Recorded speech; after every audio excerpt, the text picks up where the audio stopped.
हाँ जी। तो आप जो पूछ रहे थे जी कि वो अजपा जाप, महाजपा जाप और ये सब क्या होता है। हाँ जी तो देखो, जो जप हो रहा है जी तो जप करने वाला है।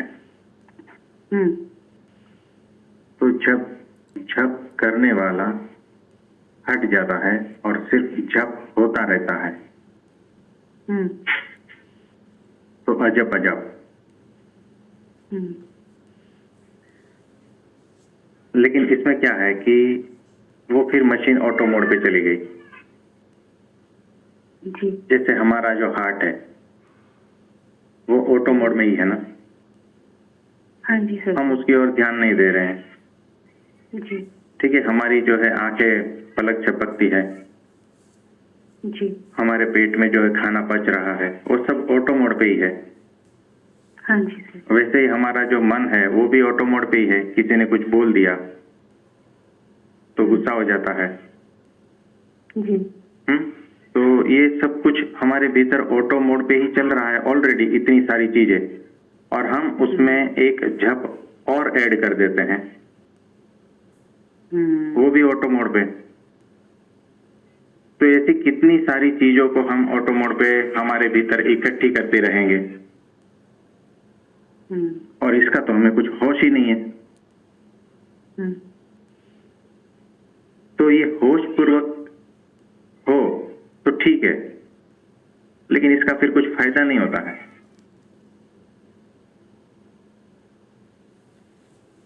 फायदा क्यों नहीं होता सर जी?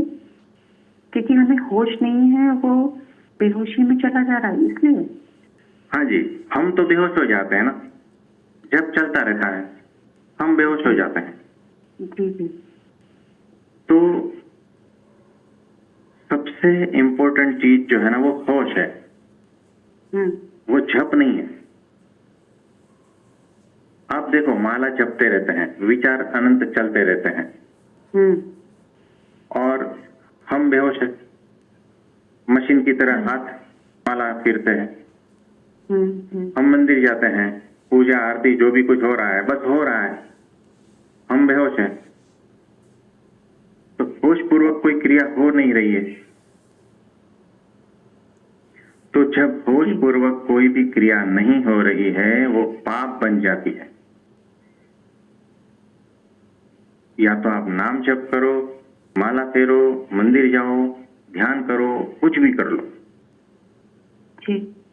तो जो चीज होश पूर्वक नहीं हो रही है वो पाप बन जाती है। और होश में आने के लिए है ना, चोट जरूरी है। चोट यानी सही जगह पर चोट। कोई सोया है तो अगर उसको चोट करें तो जाग जाता है ना। हाँ जी तो आपको क्या कोई चोट दिखाई नहीं दे रही क्या अपनी जिंदगी में? बहुत है। आप अपनी जिंदगी को उठा के देखेंगे तो अनंत चोटों से भरी हुई है, लेकिन जागते कहाँ है आप? इतनी चोटें खा कर भी कोई जागता है क्या? क्योंकि वापस ऑटोनॉमस मोड पे ही चला जा रहा है, बेहोशी की अवस्था। हाँ जी, वो वापस सो जाता है। देखो, किसी के सामने जो है ना अपने प्रियजन का मृत्यु होता है तो वह भी एक चोट ही है ना उसके जीवन में। हाँ जी लेकिन हम क्या जागते हैं उसके बाद? अगर जागते हैं तो थोड़ी देर तक, फिर वापस सो जाते हैं। देखो, किसी के संबंध में जो है ना कड़वाहट आ जाती है, जी कोई धोखा दे जाता है, तो क्या ये चोट नहीं है? लेकिन फिर भी हम क्या जागते हैं? नहीं। और जिंदगी आपको जो है ना हर तरह से चोट दे रही है, और जिसको होश में आना है ना वो आ ही जाएगा। देखो, बुद्ध जो है उसके सामने बीमार, वृद्ध और मृत, ये तीन घटनाएं आई। उन्होंने देखा, होश आ गया, उसके बाद में फिर बेहोशी नहीं आई। उन्होंने अपने पुत्र को छोड़ दिया, अपनी पत्नी को छोड़ दिया, राजमहल छोड़ दिया। वो कितना होश में आ गए होंगे सिर्फ देखने से। तो क्या हम जिंदगी भर बीमार को नहीं देखते? क्या वृद्ध को नहीं देखते? क्या मृत को नहीं देखते? देखते हैं।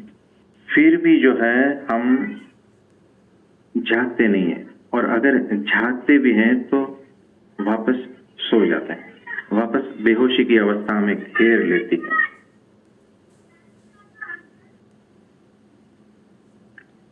हाँ जी।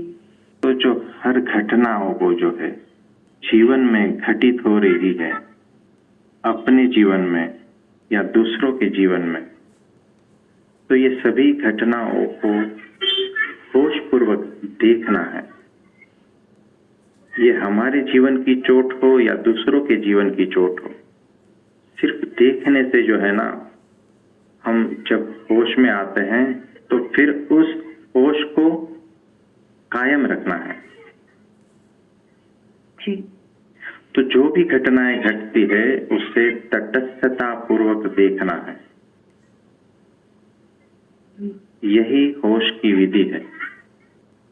तटस्थता पूर्वक देखना यानी जैसे नदी का जो तट है उसके ऊपर बैठते हैं, और जब नदी को देखते हैं तो हम अलग होते हैं और नदी अलग होती है।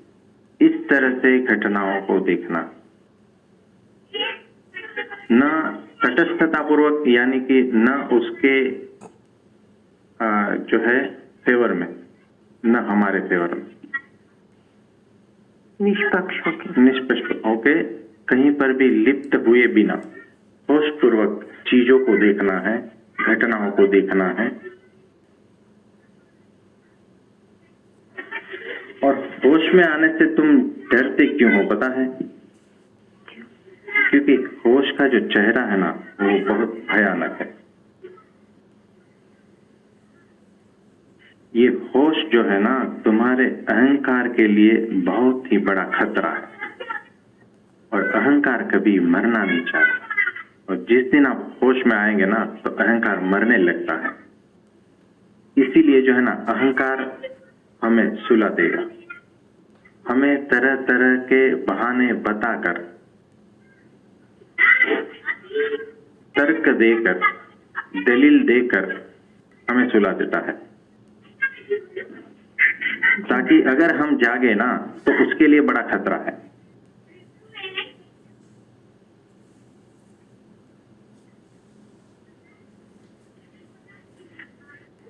है ना? हाँ जी। तो इसका जो सॉल्यूशन क्या है कि चिंतन मनन ही तपस्या है। तपस्या जिंदगी में और कुछ भी नहीं है। साधना जो है ना अध्यात्म के मार्ग में और कुछ भी नहीं है, सिर्फ चिंतन मनन ही है, और उसकी प्रैक्टिस करते रहना है। और ये प्रयत्न से ही होगा, बिना प्रयत्न का नहीं होगा। दूसरी बात, सत्पुरुष के सानिध्य में रहना है जी। और उसकी आज्ञा का जो है पालन करते रहेंगे तो बेहोशी की जो अवस्था है वो धीरे धीरे दूर होने जाती जी। बेहोशी की अवस्था है वो टूटने लगती है। तीसरी बात, कोई जागरूक पुरुष उसके संपर्क में रहने से अपने भीतर भी जागृति आने लगती है। जी। जैसे एक दिया जो है बुझा हुआ जले हुए दिए के पास में आता है तो जल जाता है ना? तो होश जो है ना वो प्रयत्न मांगता है, और बेहोशी जो है ना उसमें कोई भी प्रयत्न की जरूरत नहीं है। मुझे बताओ, सामने जो है ना मिठाई रखी है, तो होश जो है ना वो प्रयत्न पूर्वक मिठाई नहीं खाएगा, और बेहोशी जो है ना वो तुरंत उठा के मुंह में रख देगी। हाँ जी। तो जो प्रकृति में जो भी चल रहा है ना खेल, वो बेहोशी का ही खेल है, वो ऑटो मोड पे ही है, उसमें कोई प्रयत्न की जरूरत नहीं है, सब बहाव चल ही रहा है। अगर इसके विरुद्ध जाना है, अगर ऊपर उठना है तो प्रयत्न की जरूरत है, और होश पूर्वक प्रयत्न अगर रहेगा तो ही अध्यात्म के मार्ग में आगे बढ़ सकता है। जी। ठीक है? हाँ जी।